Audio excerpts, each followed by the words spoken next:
News पर views में आज हमारे साथ कार्यक्रम में शामिल हो रही है देश और दुनिया की जानी मानी दिग्गज oil lubricant company Castrol India. मुलाकात करेंगे हम कंपनी के एमडी संदीप सांगवान साहब हमारे साथ कार्यक्रम में हो रहे हैं शामिल, जिन्हें 30 साल का गहरा और लंबा अनुभव है। जनवरी 2020 से आप कंपनी के एमडी भी हैं। और आइए कुछ इंटरेस्टिंग बातें जिस पर हमने सांगवान साहब को आमंत्रित किया है। सर स्वागत है, बहुत बहुत धन्यवाद सर जी बिजनेस के लिए समय देने के लिए। सबसे पहले तो हम ये सुन रहे हैं, अब पता नहीं सही गलत सुन रहे हैं, हम आपकी कंपनी को ट्रैक करते हैं, हमारे साथ कई सारे एक्सपर्ट्स हैं जो आपका स्टॉक रिकमेंड करते हैं, ट्रैक करते हैं। भाई कंपनी कुछ बड़ा प्लान कर रही है कि लुब्रिकेंट के अलावा भी, लुब्रिकेंट का बिजनेस तो आपका एकदम आप लीडर हैं, मतलब सबसे आगे हैं। नया भी आप कुछ नए नए बिजनेस लाइन्स में जाने की सोचें, ऐसे कुछ प्लान्स हैं कंपनी के, कुछ नई बिजनेस लाइन्स खोलने की, कुछ नए सेगमेंट्स में उतरने की? सबसे पहले तो अनिल जी नमस्कार और सर। आपका बहुत बहुत धन्यवाद बुलाने के लिए, और Thank सभी दर्शकों को भी नमस्कार जी सर। तो जैसा आपने पूछा कि लुब्रिकेंट्स में तो कैस्ट्रोल एक बहुत ही मानी हुई कंपनी है, हम लीडर है मार्केट में। जिस तरह से अभी मार्केट में चेंजेस आ रहे हैं, चाहे इलेक्ट्रिफिकेशन का हो, ईवीज का हो, तो उसके मद्देनजर रखते हुए हम भी कैस्ट्रोल हिंदुस्तान में पिछले 100 साल से रही है और अगले 100 साल तक भी रहेगी, मैं ये आश्वासन देना चाहता हूँ। और उसी संदर्भ में हम नई नई चीजें देखते रहते हैं। तो सबसे पहले तो मैं कहूंगा कि जो मार्केट में ट्रांजिशन आ रहा है ईवीज का, उसके लिए हम क्या कर सकते हैं। तो उसके लिए हमने ईवी फ्लूइड्स की एक रेंज लॉन्च की है, कैस्ट्रॉल ऑन करके, जिसमें ईवीज के लिए फ्लूइड्स हैं, चाहे वो ट्रांसमिशन फ्लूइड्स हो, चाहे ग्रीसेस हो, चाहे कूलेंट्स हो। सो एक तो वो एक एरिया है जिसमें ऑलरेडी लॉन्च कर चुके हैं और हम ओईएम्स के साथ हिंदुस्तान में और बाहर भी काम कर रहे हैं। दूसरा एक जो अभी बड़ी खबर कैस्ट्रॉल ग्लोबली बीपी ने अनाउंस की है, हम अपने यूके टेक्नोलॉजी सेंटर, जहां से हमारे को बहुत सपोर्ट मिलता है कैस्ट्रॉल इंडिया के लिए नए प्रोडक्ट डेवलपमेंट्स में, वहां पे हम 500 करोड़ का इन्वेस्टमेंट कर रहे हैं, 50 मिलियन पाउंड्स का, बैटरी थर्मल टेक्नोलॉजी के लिए।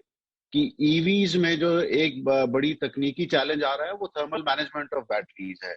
तो उस पे अनुसंधान के लिए कंपनी अभी अगले 2 सालों में करीबन 500 करोड़ इन्वेस्ट करेगी एक बैटरी टेक्नोलॉजी सेंटर एस्टैब्लिश करने के लिए कैस्ट्रॉल के, जहाँ पे ग्लोबल हेडक्वार्टर्स हैं यूके में। तो उस चीज से भी हमारे को काफी और हमारे कस्टमर्स को काफी मदद मिलेगी ये इलेक्ट्रिफिकेशन जर्नी में इकोसिस्टम तैयार करने के लिए।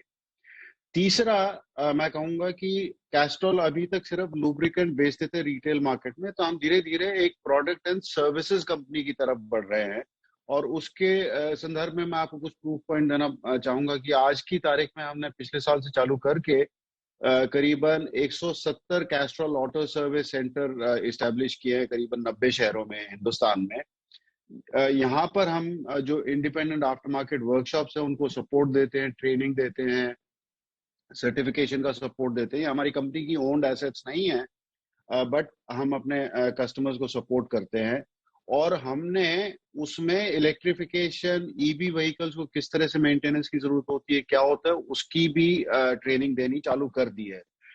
हम करीबन 2.5 लाख मैकेनिक से कांटेक्ट में रहते हैं और उनको भी ट्रेनिंग देते रहते हैं, जैसे सुपर मैकेनिक कॉन्टेस्ट है जैसे हमारा। तो ये तो ईवीज के संदर्भ में हम काम कर रहे हैं। उसके अलावा जैसा आपने कहा कि नए एरियाज में, तो सबसे पहले तो जैसा आपको जानकारी होगी कि हमने ऑटो के रेंज टेस्ट के तौर पे चालू की थी, जो कोविड के दौरान हमें थोड़ा सा रोकना पड़ा था। अब हम उसको धीरे धीरे नेशनल एक्सपेंशन की तरफ लेके जा रहे हैं। तो 10 सिटीज में इस साल हमने ऑलरेडी एक्सपैंड कर दिया था उस रेंज को। और ये कैटेगरी अभी बहुत छोटी है, बट आगे जाके काफी इसमें ग्रोथ मिलेगी। तो ये एक और हमने अभी चालू किया है। इसके अलावा और भी चीजें देखते रहते हैं कि किस किस कैटेगरीज में कैस्ट्रॉल ब्रांड और टेक्नोलॉजी से हम खेल सकते हैं ताकि हमारे कस्टमर्स को वैल्यू मिलती रहे। तो ये कुछ चीजें हैं जो हम कर रहे हैं अभी।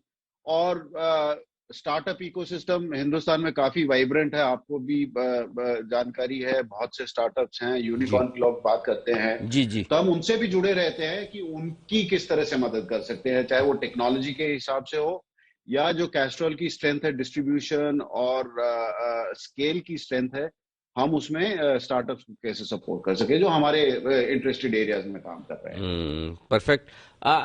सर, बहुत इंटरेस्टिंग चीजें आपने बताई और बहुत आगे इंटरेस्टिंग प्लान्स भी आपने बताए कि किस तरह से कंपनी आगे बढ़ रही है, क्योंकि जो सब लोगों के मन में एक ही चीज चलती है ना कि अब ईवी आ रहे हैं तो लुब्रिकेंट्स की कहाँ जरूरत पड़ेगी, कितनी पड़ेगी।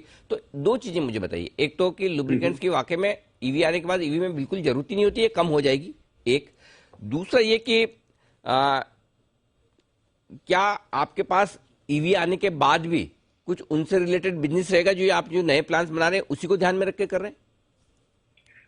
मैं दोनों आपके सवाल के जवाब देता हूं कि जहां तक ईवीज में लुब्रिकेंट की जरूरत, इंजन ऑयल की जरूरत नहीं होती, बिकॉज उसमें इंजन नहीं होता, इंटरनल कंबशन इंजन नहीं होता।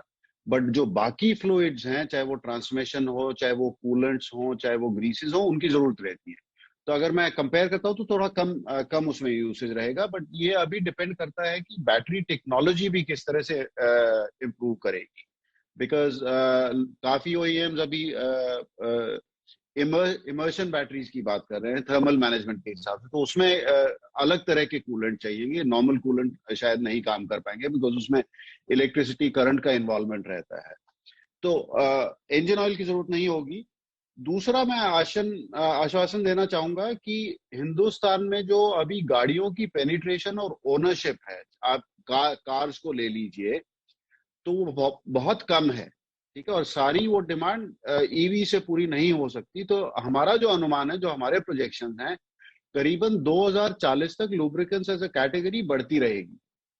ठीक है, उसमें ग्रोथ है इस कैटेगरी में। और इस दौरान ट्रांजिशन का भी टाइम है। जैसे मैंने कहा कि हम ईवीज के एरिया में काम कर रहे हैं, उससे रिलेटेड सर्विसेज में काम कर रहे हैं, तो कंपनी को उस फ्यूचर के लिए तैयार करने के लिए हम पूरी तरह से तैयार हैं। ये आपका जो दूसरा सवाल था ना कि ईवीज रिलेटेड से, जो कैस्ट्रॉल की एक स्ट्रेंथ है, ब्रांड की स्ट्रेंथ है या टेक्नोलॉजी की स्ट्रेंथ है, वो ऑटोमोटिव एरिया में है।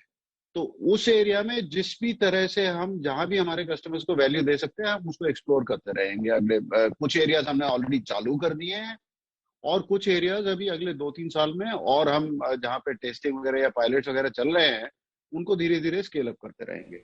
सर, 1500 करोड़ रुपए का कैश ब्रॉडली, जो मेरी कैलकुलेशन के हिसाब से आपकी बुक्स में आपके मार्केट कैप का 12-13%, 15% के आसपास है, हेल्दी कैश है।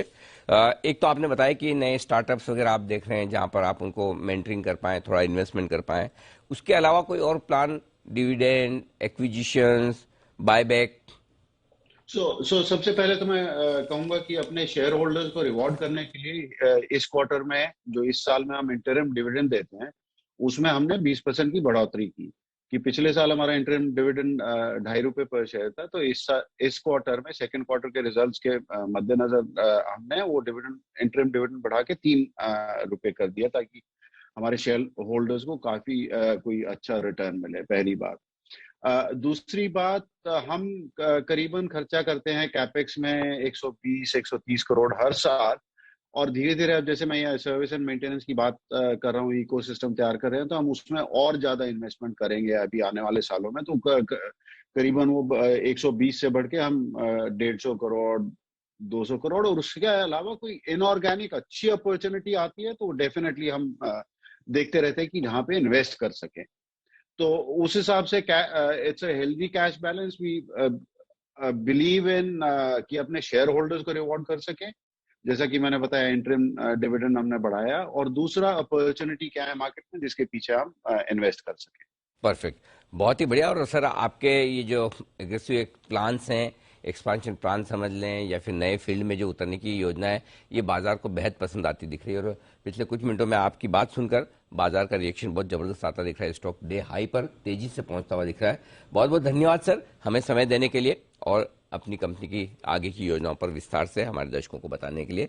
संदीप सांगवान साहब बताते हुए कैस्ट्रॉल इंडिया के आगे के plan. Thank you so much sir. धन्यवाद अनिल, बहुत थैंक यू बहुत सर, शुक्रिया। Thank you.